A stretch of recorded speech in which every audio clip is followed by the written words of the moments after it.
नमस्ते। आज की हमारी इस चर्चा में हम इंसान के मन की एक ऐसी गहराई में उतरने वाले हैं जिसके बारे में हम अक्सर बात नहीं करते। देखिए, जब हम किसी को खोते हैं तो दुख होता है और ये बहुत स्वाभाविक है। लेकिन एक दूसरा ज़्यादा खामोश और शायद कहीं ज़्यादा दर्दनाक दुख तब आता है जब उस इंसान की यादें भी समय के साथ धुंधली पड़ने लगती हैं। आज हम एक बेहद भावुक और सच्ची कहानी के जरिए इस द्वितीयक दुख, या जिसे हम सेकेंडरी लॉस कहते हैं, उसे समझने की कोशिश करेंगे। चलिए सीधे इस कहानी की गहराई में उतरते हैं।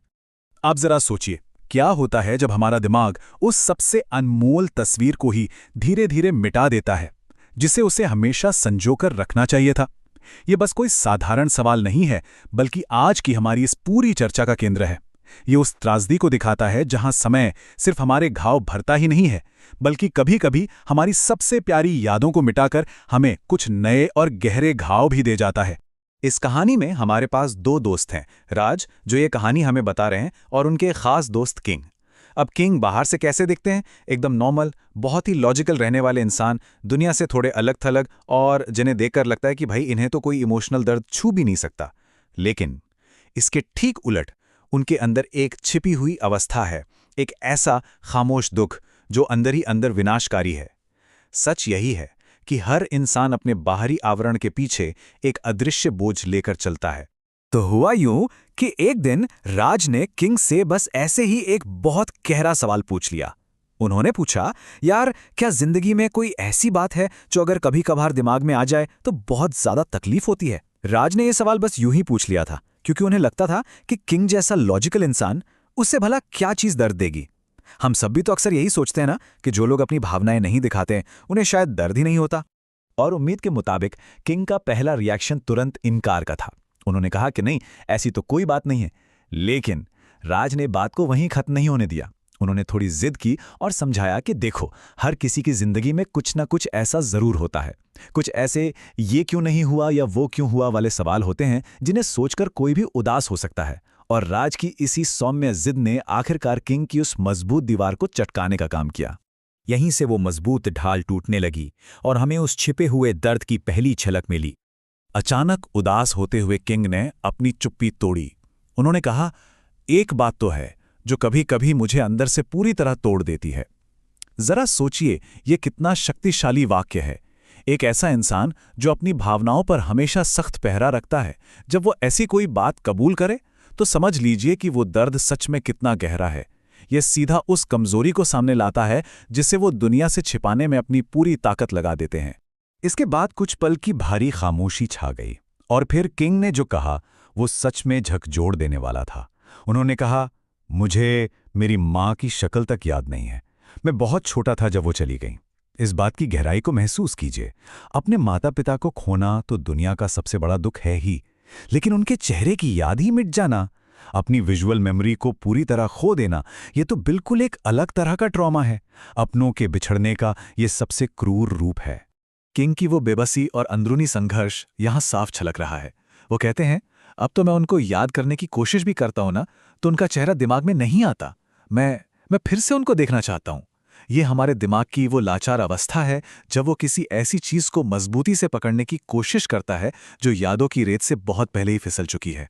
एक तरफ फिर से देखने की तीव्र इच्छा है और दूसरी तरफ दिमाग का बिल्कुल खाली हो जाना।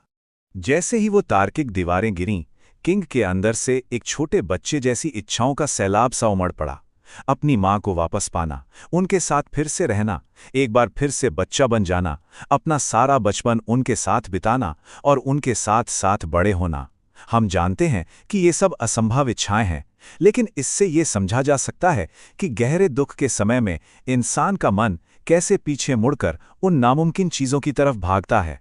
एक बहुत ही परिपक्व इंसान के भीतर का वो बच्चा हमेशा अपनी माँ के लिए तरसता रहता है। और फिर आता है वो पल जो किसी को भी अंदर तक हिला दे। किंग कहते हैं, और सबसे दर्दनाक बात यह है कि मैंने उनको अब पूरी तरह खो दिया है।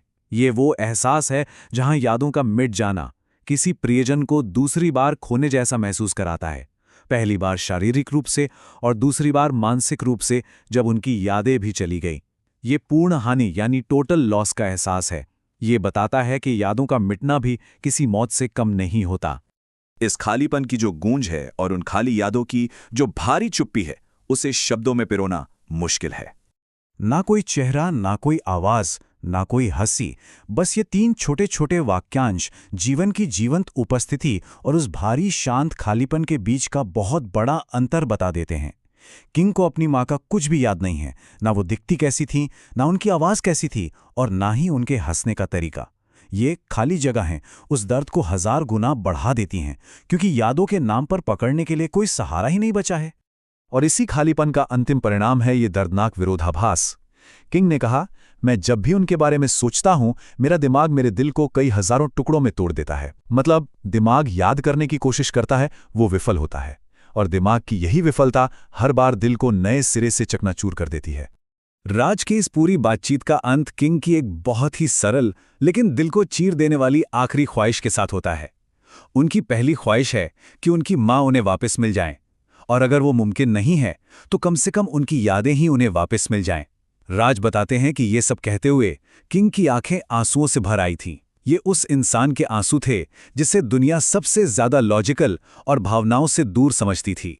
तो इस चर्चा को समाप्त करते हुए ये कहानी हम सभी को गहराई से सोचने पर मजबूर कर देती है।